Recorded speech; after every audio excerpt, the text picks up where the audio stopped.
fire. Use powerful emotional words. Use short words that create images or pictures.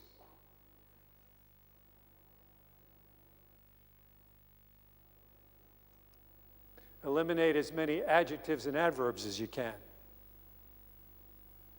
The copy should be clean and lean and not mean.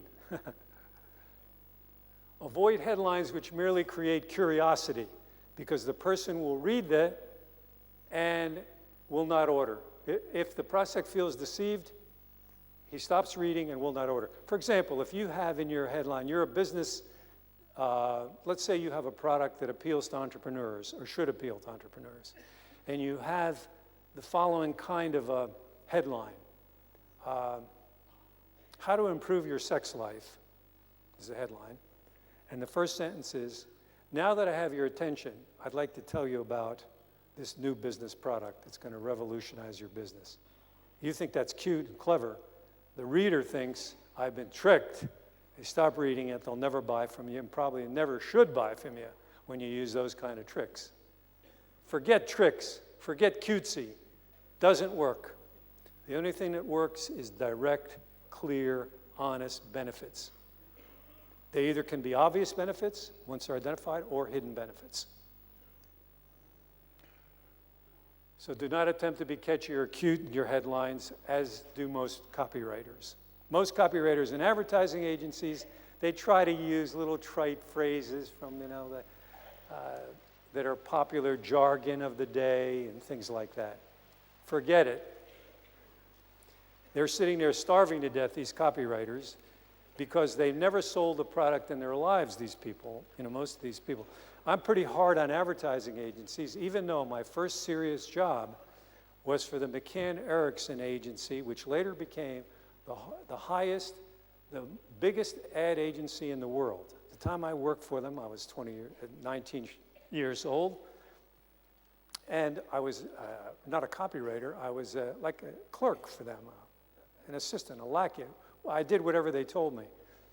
But they took a liking to me because I worked harder than most of the other employees, and I used to ask dumb questions, like I'd ask Mr. Harper. The founders of the company were Marion Harper Sr., Marion Harper Jr., that made advertising history. They landed the Buick account, the Coca-Cola account. And I would say, Mr. Harper, the company's just landed the Buick account. Can I ask a question? He'd say, yeah. I'd say, well, how do you know the people buying the Buicks aren't doing it because of the styling, because of the fenders, because of the beautiful colors? How do you know it's not a result of the advert? Why don't you put a coupon in the ads, I would ask, quite dumb questions like this, and ask the people interested in the Buick, they could get a full brochure with all the Buick styles, the convertibles, the station wagons, and so forth.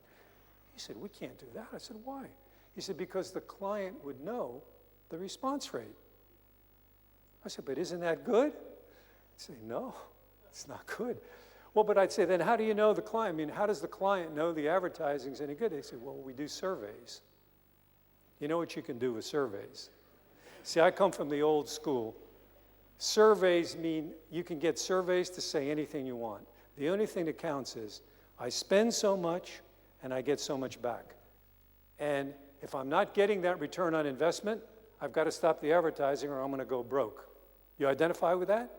That's how you look at it. People ask me, what kind of a response rate should I get? And I say, I don't know.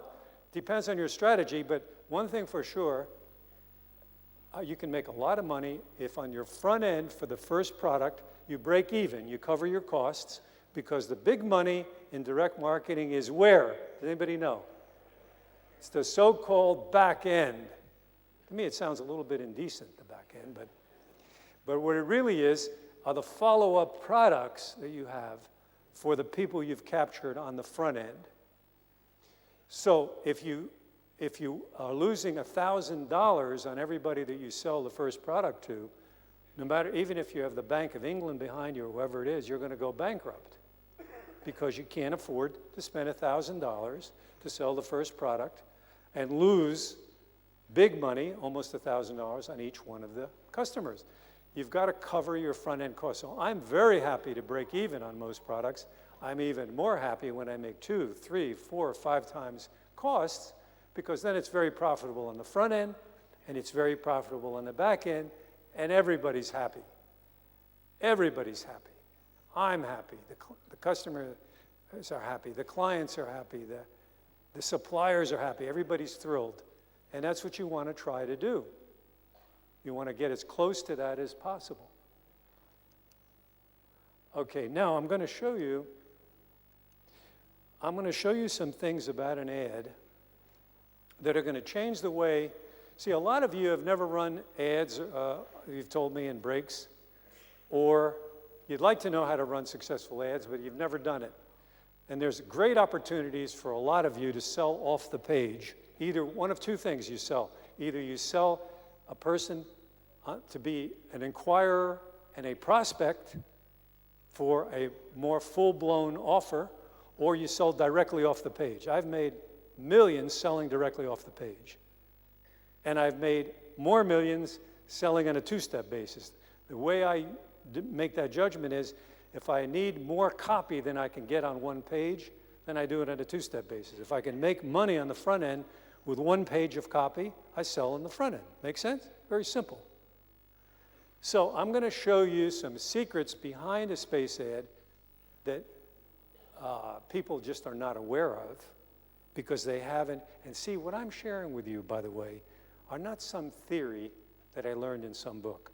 I'm sharing what I got my teeth kicked in learning. So you don't have to get your teeth kicked in learning it. You can perhaps learn yourself if you want.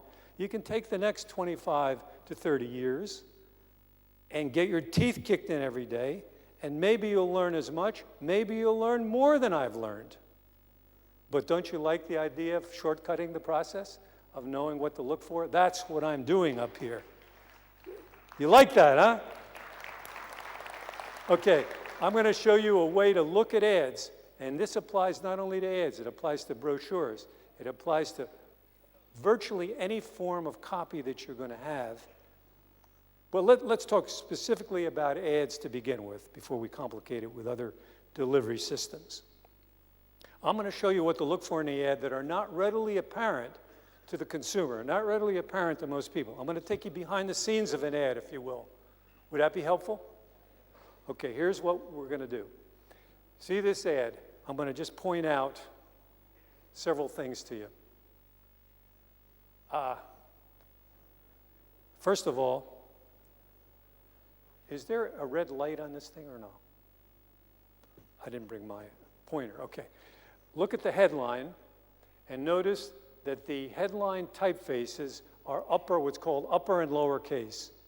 Capital letters with lowercase letters next to the letter. That is the most readable form of headline copy that you should use.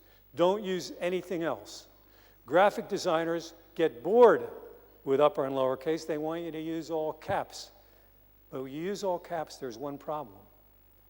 The people that have the money to buy your products usually are over 35, over 40, and a lot of them have glasses, reading glasses, and you want to make it easy to read.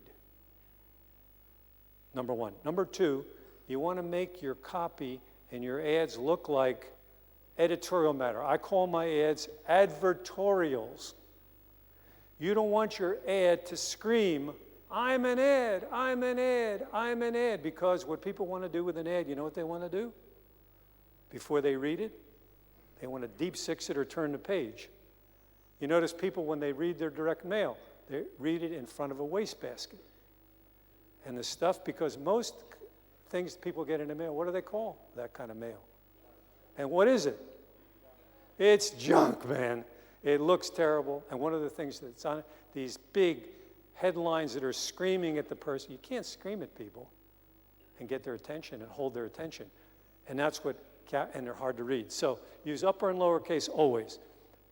You notice there are quotation marks around the headline. A quotation mark, studies show 27% more people read and retain what the headline says with quotation marks because it connotes, indicates somebody important said it.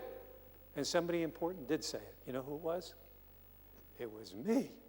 And when you're writing your copy, are you important? Put what you, very often, most of the time, we put our headlines in quotation marks. Next, see the P. The first word in the copy is picture yourself enjoying the looks. Picture, the word picture. There is what's called a drop letter. A drop letter. It's a drop P. Why is there a drop letter in the ad? Anybody guess? Because selling is a sequential process, you remember? So I want the person to read